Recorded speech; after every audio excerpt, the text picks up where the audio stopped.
What's up, everybody, and welcome to ITG Daily, the show that brings you the hottest in gaming news. I'm Drew Beausoleil. You can find me on Twitter at ArtisticGamer28, and that is Scott Savage. You can find him on Twitter at Savage. Scott, what is happening today?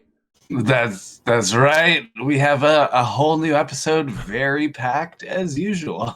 Yeah, not light on content once again, are we? Because what's happening today? Well, GTA 6 rumors are flying around. EA responds to the FIFA, and the next state of play is just around the corner.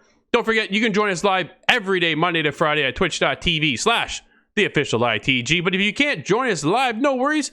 Hit us up on Discord, watch us later on YouTube, podcast services around the world, and of course, your TV networks and streaming platforms around the globe.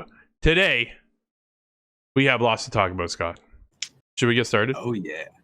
We better get into it. There's a lot to get going on. Oh, yeah, absolutely. EA hits out at sensationalist reporting following latest FIFA Ultimate Team controversy. There's a lot going on here, so if you haven't been caught up, let's catch you up. What's going on? EA insists it is not pushing players into spending money in its FIFA Ultimate Team mode.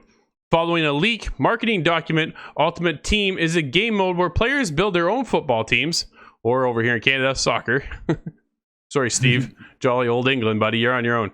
These teams can be improved by obtaining coins or buying mystery packs of players, also known as loot boxes, in the game. These packs can be obtained through the game, or players can buy them with real money. It's a huge lucrative mode, but it has come under some fire with players, media, and politicians, with investigations ongoing as to whether it should be as classified as a form of gambling. CBC posted a leak revealing that the firm wanted to funnel players from other games and others non-monetized modes to the Ultimate Team. So their big thing right now, this leak was coming out, Scott, saying that all the other game modes aren't as lucrative of what's going on with the Ultimate Team. So they're trying to find a way. This document was showcasing that it was trying to push players to go over to the Ultimate Team. Now, not too long ago, I was over on the Northern Nerdcast talking about loot boxes and how that kind of monetization in video games has really been, a bit of a hindrance in the world of video games. But however, there is a lot to break down here, Scott, because in an interview with GameIndustry.biz, FIFA's VP of brand, David Jackson, says the document was a specific campaign and ran during the summer last year. It was incentivized to convert the line. Is known as referencing players to move from FIFA 20 to 2021. They said people are taking this way out of context over at EA, but there is still a large focus of what's going on here with the Ultimate Team and the loot boxes. But the initial statement when the document was read was misled, and it should have stated that the fact that they're looking to push people from last year's game over into this year's game. That's what all sports games are trying to do. They want to go from last year to this year. They want to push people over. Realistically, Ultimate Team is the most engaged mode that we have, Jackson explains. It is also the mode that is updated most regularly with the latest and greatest content. Engagement is the number one success metric that we have as a company. If we want players to play, that is the place where we want them to experience and receive the ability to engage the latest content, especially in the summer months, where a football title. So in between football seasons, there isn't a huge amount of real-world interactivity that we can create, but we can create the engagement in Ultimate Team. Scott, what are your thoughts here? What's going on? Is this, because, dude, we've broken this down numerous times, the fact that EA has been criticized year in and year out with loot boxes. Look at Battlefront as a prime example, right? Like, we've seen the rise of fans just kind of criticizing, and media the same, right? We're always going, guys, like, what are you guys doing over there? This seems, what do you is it taken out of context, or do we have a right to be a little concerned that no, they were actually looking to push over here to get people to go to the Ultimate Team? I see two sort of different angles on it. I don't think it's too strange or necessarily, ill-willed of the developer to try and push to the newest game. That's, of course, the entire industry that they live in. Yep. In EA specifically creating all these sports games, you have to have some sort of way of pushing people to the next game, and having a specific game mode to focus things on, I don't believe there's anything really wrong about that either. I think it just kind of boils down to one situation, and that is that loot boxes themselves are not definite. We've come a long way from the days of buying horse armor in Oblivion, but at least at that moment you knew 100% you were getting the horse armor. Yeah. This has an element of draw to it, an element of chance, and I know that makes people quite apprehensive. So I don't believe there's anything wrong in the consumer complaining about that either, because it is a preference thing. These are games that these consumers want to ingest and bring in and get every year. They're usually quite in favor of it, but I think there's just something that has to happen with loot boxes in general to kind of make them okay, reintroduce them to gamers as a whole. I think we've seen the change, though, go from loot boxes over to like a battle pass, right? That way you know what you're in for. I think this is kind of the workaround, and maybe that's something that FIFA should look at implementing instead of loot boxes, right? They stated, Jackson states, it's important that we offer the opportunity for people to understand our perspective. Ultimate Team is one of the most popular game modes in the world. It's got millions and millions of fans engaging with it every single year. And I think the narrative on it at the moment is challenging through sensationalist reporting, a little like this, but the opportunity to discuss with people like ourselves to get off their point of view. So they're definitely looking to go, you know what? No, this wasn't our intentions from what the document states, but it's hard to take, man, because we all know how EA can do that whole loot box thing and want to push because, dude, that makes them an absolute ton of money. Yeah, it really is the money, I think, that talks in the end, and that is really why loot boxes have sprung up everywhere and anywhere they could. Yeah, I am definitely in favor of the battle pass sort of thing, and if EA could find a way to tailor that to a sports franchise, I think that would be the best overall. absolutely. One franchise that is moving on in rumors, Scott, is GTA 6. Dude, man, I watched the trailer just to make sure that we were good to go for the show because you never know with GTA. It just got me pumped. But let's get into it. GTA, Grand Theft Auto 5 is one of a kind and a special one in many ways. It's by far the most profitable entertainment product in modern history. No movie, album, or game has generated more revenue than GTA 5. It also has evolved into a living universe with GTA Online, frequently updated by Rockstar since the game's full release back in 8 years ago, dude. That game's 8 years old now, right?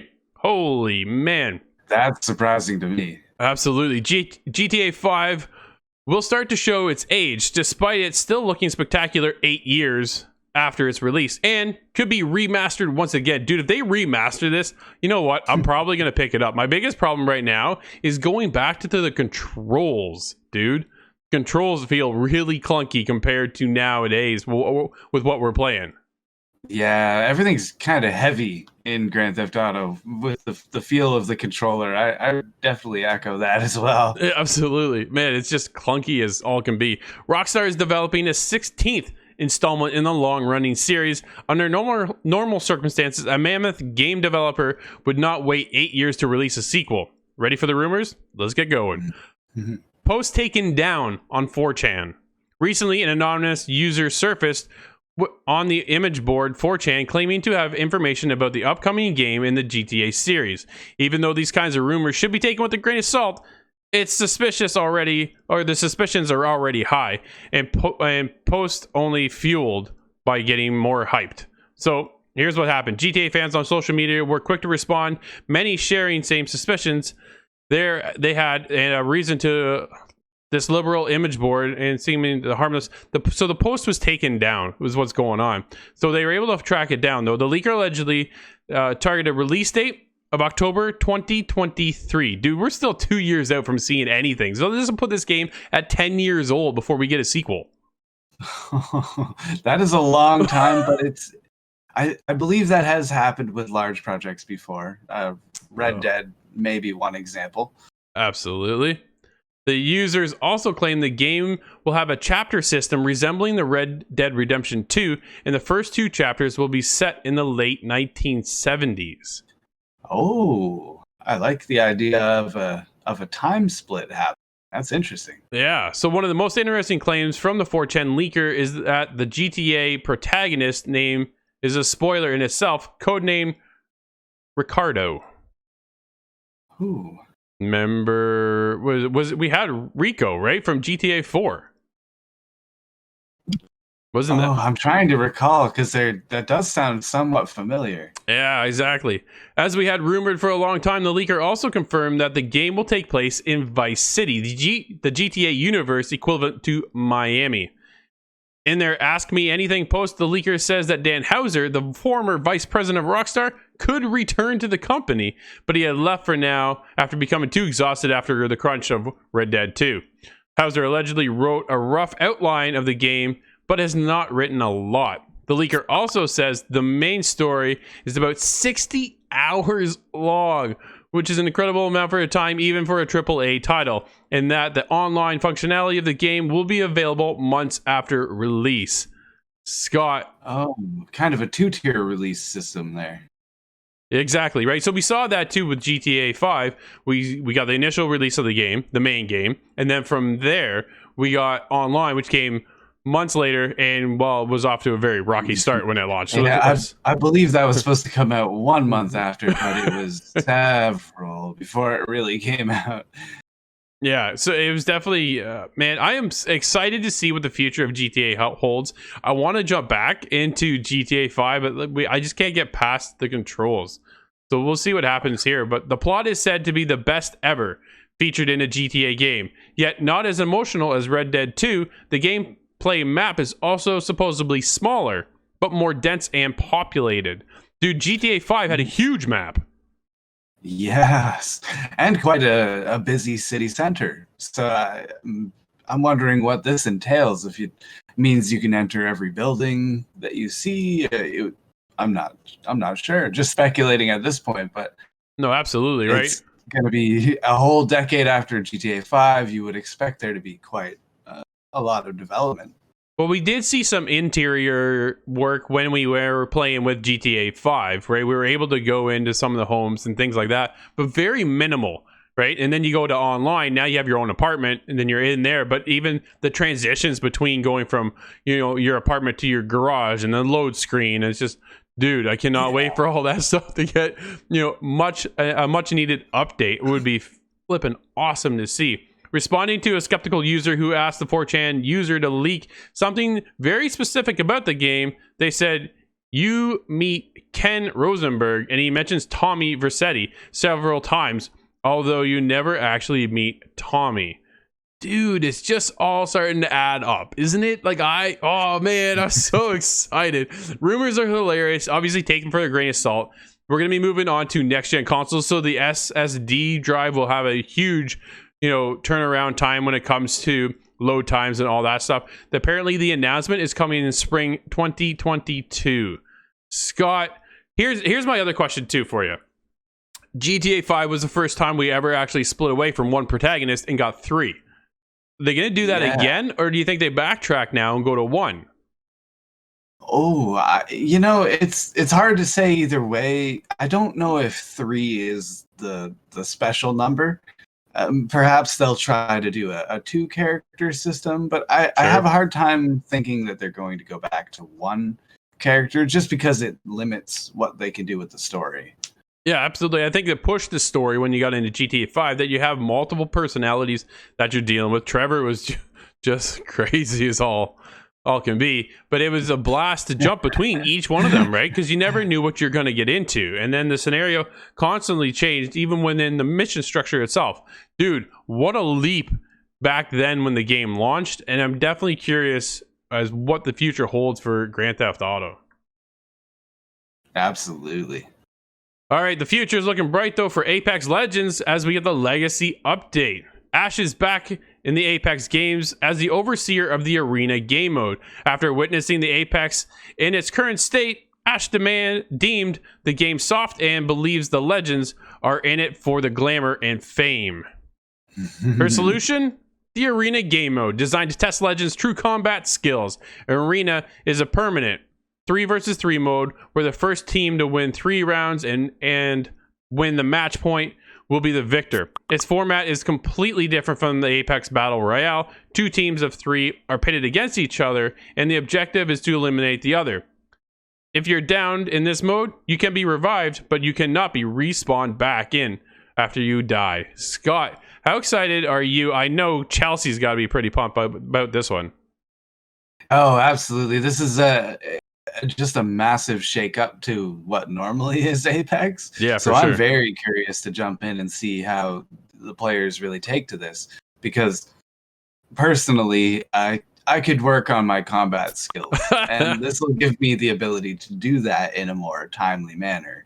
There's something about dropping in, even if it's hot dropping off the start of the game, getting eliminated and hitting a load screen is just a very slow way of kind of leveling your skills. Absolutely. So I'm very curious to see this one, but I understand there's a few changes as well coming with the weaponry on the normal Apex Battle Royale mode. Sure. It is making some players pretty angry. Oh no. Well, you can never go smoothly, can you, right? But the maps in Arena are smaller and contain 2 new custom maps called Party Crasher, the area where Mirage Voyage has crashed, and Phase Runner, an abandoned construction site on Talios. Arena's maps also include 3 existing Battle Royale locations: Thermal Station from World's Edge, Golden Gardens from Olympus, and Artillery from King's Canyon. Dude, so the other style too is that they changed up the mode completely. The fact that you buy your gear right at the get-go, and what you buy, you got to be careful because you only get so much currency. So going into the next round, you're not able to carry that with you. So, dude, it seems pretty cool. I'm definitely going to jump in, but Apex has just never been my thing because everybody feels like a bullet sponge in this game. That is true. It's quite a different ecosystem to get used to. And yeah, it is a lot more than a one-shot kill. Absolutely. Where are we going to see those Titans, Scott? When are the Titans from Titanfall coming over? That's my biggest question. We're obviously getting the new hero, Valkyrie. She's coming in, and she's got that Titan feel, right? Because her dad was one of the Titans himself. So he was over there, but he was a pilot. Things happened. Now she's over here back for revenge. But, dude, where are the Titans at? I don't know anything more than the average bear, but being very hopeful for Titans or any sort of Titanfall edition, I'm really hoping it's coming soon, even if it's in the form of a PvE kind of scenario, where perhaps there's just roaming Titans on the map, right? Or some sort of a military force that comes in and is just part of the map. I think that would be really cool too. That would be cool. It'd be a nice change, too, from going to the PvP to PvE. That'd be a different shake-up within the game as well, because we haven't seen that yet at all, right? Where with Titanfall, the multiplayer had that PvE and P side of it, right? You had a bit of everything in there. So when you weren't so good like myself in Titanfall, you're at least getting some kind of kills as you're playing the game. There's a new update for the iOS. It adds PlayStation 5 and Xbox controller support. Apple has finally added official support for the PlayStation 5 and Xbox Series X and S controllers without the need of any workaround. Download the update and both Xbox controller and the PS5 DualSense will be natively supported. So there you go. If you're looking to jump into some streaming services that way, you are able to do that now with the latest gen consoles. Scott, is that something that interests you at all, to play with a controller on your phone? I'm going to have to give it a try. The expansion of xCloud service and a lot of mobile games just kind of popping up. We've been talking quite a bit about mobile games in the last week. Oh yeah. So this is making it a lot more accessible to those who are curious like myself. Nope, without a doubt for sure. We got an announcement over on Twitter from PlayStation. Thank you, PlayStation. We're introducing Rivet. See the mysterious Lambax in action in the latest trailer from Ratchet & Clank Rift Apart, and stay tuned for the state of play on Thursday, 2 p.m. PT time, which would be 5 o'clock Eastern time for us over here in Canada. Scott, you gonna check that out? I'm interested to see what kind of announcements they have. Sure. Yeah, they said also plus updates on a pair of upcoming indie titles. Now this is okay, so I'm pumped to jump into Ratchet and Clank. I've always we just touched on it on the show, I think not too long ago. The fact that I went for Jax and Daxter, and a lot of people went for the Ratchet and Clank. My girlfriend being one of those gamers, and she went that way. But the latest one, dude, coming to PS5 is going to be absolutely incredible. The way everything moves, the DualSense controller, I think they're going to elevate that too, because that controller right now, man, you know, it is a bit of a game changer. I got to be honest. Now that I've been playing with the Xbox Pro controller, there's definitely elements of that controller that makes it one of the best, if not the best controller. But that DualSense functionality that you get out of the PS5, man, I'll be touching on that controller real soon, and I'll explain why when you kind of stay tuned for this week. There's something coming up. But the two games I want to touch on, though, I think will be also highlighted is the Kena Bridge of Spirits. Kena Bridge of Spirits is an upcoming action-adventure game developed and published by Ember Lab. The story follows Kena, a young spirit guide who uses her magical abilities to help deceased people move from the physical to the spirit world. That's coming out in August 24th this year. Dude, that's not too far away when you think about it in the grand scheme of things. And this game looks incredible. I recall seeing just a little bit from this game, and I am curious to see, and I believe it has quite an art style to it. Absolutely. It's got that like Pixar-esque feel, right? Like now we're playing Pixar movies. Like that's the exciting part. We've gone into a technology now that's just mind-blowing to think that that's how we are gaming these days. The other one too I'm thinking about is from Fulbright. This is Open Roads. It's an upcoming mystery thriller video game developed by Fulbright and published by Annapurna Interactive. The game is scheduled for release sometime this year. It's coming to PlayStation 4, PlayStation 5, Xbox Series X and S, and PC. But I think they might just highlight it. I could be completely wrong, but they've had a close relationship with Fulbright and PlayStation. So I'm definitely curious to see if that one's going to pop over. That one definitely piqued my interest as well. Fulbright, known for the Gone Home games. And that was, it took everybody by surprise. So I'd be keeping an eye on this one as well. Scott, one of my most anticipated games this year is Hood, Outlaws, and Legends, and it revealed today the post-launch plans for Year 1 content. Hood's Outlaws and Legends multiplayer PvPvE heist game from Sumo Digital and Focus Home Interactive today unveils the first post-launch in a new trailer. Dude, this game looks absolutely incredible. Yes, you've got me on this one now, too. You specifically pointed this one out to me, and I agree. I'm right behind you in line. Oh man, there's gonna be post-launch characters, or free post-launch characters, and a map reveal. Year 1 edition will gain access to 3 premium battle passes covering 3 seasons to unlock exclusive cosmetics. Dude, there's so much going on in this thing. Like, I saw that trailer. Every time I see more and more gameplay and more footage on this game, I'm about ready to go into blackout now at this point because I don't want to see any more. I just want to play the game. That's the biggest thing, right? And, Scott, it's just around the corner. May 7th, if you do the pre-order bonus, coming on PlayStation 5, Xbox Series X, S, PS4, Xbox One, and PC, of course, with exclusive bonuses and early access to Hood's Outlaws and Legends from May 7th, 3 days before the official release on May 10th. Dude, cannot wait. You know why? That is soon. It's very soon, but it gives me the vibes of Assassin's Creed Brotherhood multiplayer. That's what I've been missing for so long, and I think this is the game that's going to get that hooks into me, and I'm not going to leave for a very long time. Dude, 3 seasons, I'm in. Yeah, it's very curious, and I see a Thief kind of feel and aesthetic to it. Sure. So I'm very interested. Yeah.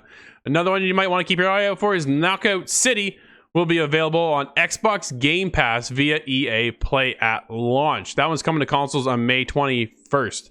Scott, once again, buddy, Game Pass, back in the conversation.